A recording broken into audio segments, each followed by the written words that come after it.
Pour installer un évier et sa robinetterie, nous allons utiliser les éléments suivants. Un nécessaire de mesure et traçage, un tournevis, une clé à molette, une pince multiprise, un pinceau, une perceuse visseuse, une scie sauteuse, une scie à métaux, des gants, des tréteaux, une auge. Nous aurons besoin d'un évier et ses accessoires, d'un mitigeur et ses accessoires, de colle à bois, de colle spéciale PVC.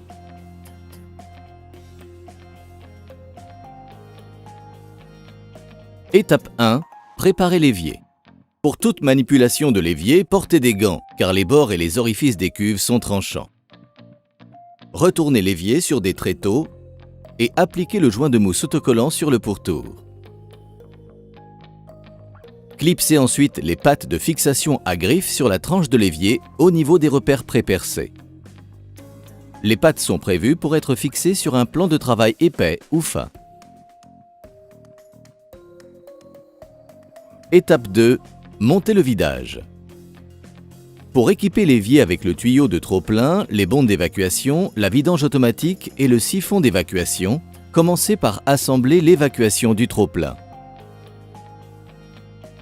Insérez le coude à 90 degrés dans la sortie du trop-plein, puis le tuyau de rallonge. Retirez la vis.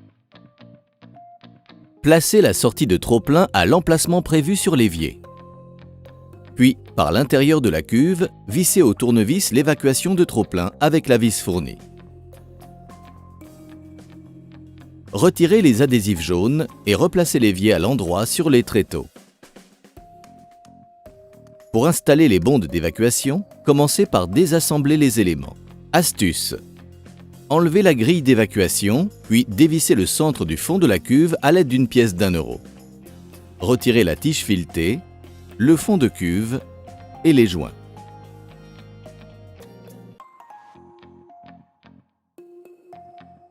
À l'intérieur de la demi-cuve, placez le joint blanc autour du trou d'évacuation, puis le fond de cuve par-dessus. Par le dessous de la cuve, placez la base de la bonde munie de son joint noir sous le trou d'évacuation.